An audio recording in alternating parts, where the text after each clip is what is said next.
दोस्तों नमस्कार, मैं हूं दीपक हिमांशु और आप देख रहे हैं टेक्स्ट बुक सुपर कोचिंग। दो महत्वपूर्ण प्रश्न बिहार स्टेट को लेकर जिस पर मैं इस वीडियो में आपसे बात करने वाला हूं, जो कि पिछले वीडियोस पर काफी सारे पूछे गए हैं। एक तो अदर स्टेट को लेकर है कि स्टेट में अदर स्टेट को लेकर क्या सीन है, कि मान्य होगा नहीं मान्य होगा, या मान्य होगा तो किस कंडीशन पे मान्य होगा।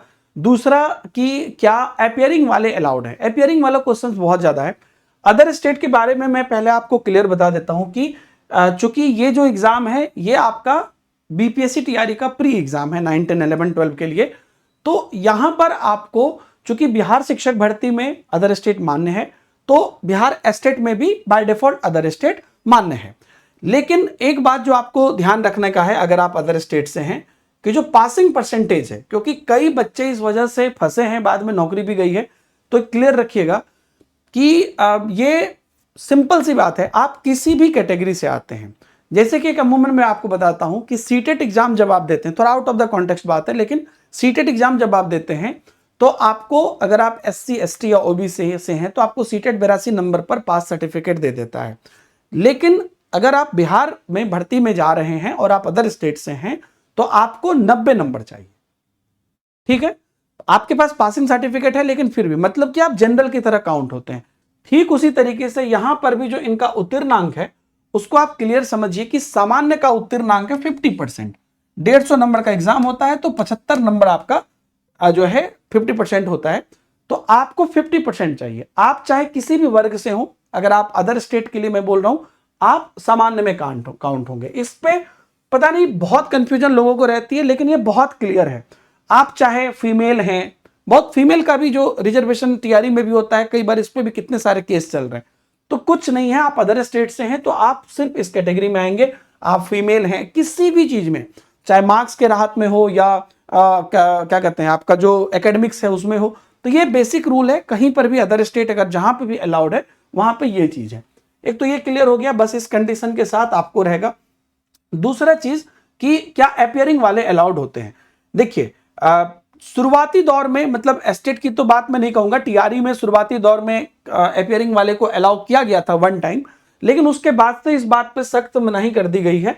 और एस्टेट पर कई बच्चों का ये कहना है कि भाई ये तो पात्रता परीक्षा है, जब सीटेट अपियरिंग अलाउड करता है तो ये क्यों नहीं कर सकता है।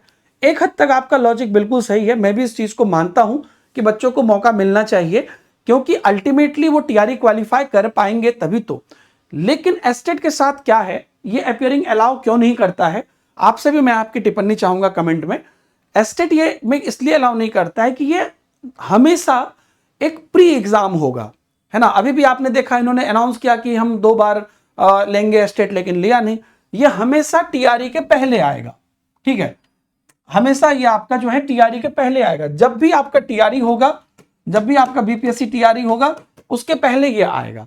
और जब टीआरई के पहले ये आएगा तब ये क्लियर है कि अगर कोई अपियरिंग वाले बच्चे इसमें दे भी देते हैं तो भी वो टीआरई तो दे नहीं पाएंगे, क्योंकि उनका क्लियर नहीं हुआ है। तो शिक्षक भर्ती में तो बिल्कुल अलाउड नहीं है, इसलिए एस्टेट में भी अलाउड नहीं है। इसका अगर आप देखिएगा कहीं पर भी, तो वहां से डिग्री कंप्लीट, कहीं पर यह नहीं है कि वो ऑन गोइंग है या अपियरिंग है, ऐसा वर्ड नहीं लिखा है। हर जगह पर डिग्री इनकम्प्लीट है। ये जो लास्ट टाइम इन्होंने भर्ती निकाली थी उसका है, तो यही आपको सेम इस बार आएगा।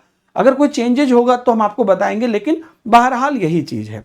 अब जो अभ्यर्थी यहां पर बस, अच्छा एक चीज क्या है, फॉर्म भरने के लास्ट डेट तक जो पास है, पास कब तक होना चाहिए। अगर आपका रिजल्ट जो है, एक बच्चा मेरे से ये पूछा भी था इसलिए मुझे याद आ गया, फॉर्म भरने के, अब ये फॉर्म कब से कब तक भरा जाता है उस पर डिपेंड करता है। एक बच्चा बोल रहा था कि सर मेरा मई में रिजल्ट आ जाएगा, तो अगर ये फॉर्म मान लीजिए कि 25 में, एक एग्जाम्पल मैं बता रहा हूं, 25 मई से 15 जून फॉर्म भराते हैं, 1 मिनट के लिए, ऐसे ही अंदाजे में बोल रहा हूं। तो अगर आपका रिजल्ट 15 जून तक भी आ जाता है ना, तो आप अप्लाई कर सकते हो। तो ये जो अभी के सेशन वाले बच्चे हैं, कोई तो मुझे बोला था टेलीग्राम पे कि मेरा 15 मई में आ जाएगा, तो अगर आप, मतलब क्योंकि जब आप फॉर्म भरोगे तो आपको उसका मार्क्स पूछेगा, तो आपको उसका मार्क्स आना चाहिए। तो लास्ट डे भी अगर आ जाता है तो आप लास्ट डे फॉर्म भर दो उसको। ये वाला सीन है, ये किसी भी एग्जाम में होता है कि फॉर्म भरने के लास्ट डे तक आपको सारी डिग्री आपके हाथ में होनी चाहिए। ये दो चीजें दोस्तों। और बिहार स्टेट के लिए आप लोगों के कहने पर, आप लोगों के डिमांड पर मैंने पहल कर ली है। आने वाले संडे से हमारी पूरी क्लास जो है प्रारंभ हो रही है शिक्षण कला की। आप पेपर 1 से हैं या पेपर 2 से हैं, सभी विषय में ये आपको बहुत इंपॉर्टेंट मैटर करता है और क्वेश्चन भी बड़े जबरदस्त आते हैं और थोड़ा सा ढंग से करें तो बन भी जाएगा। तो ये क्लासेस मेरी स्टार्ट हो रही है। पहली क्लास संडे को है 2 बजे, PYQ मैराथन।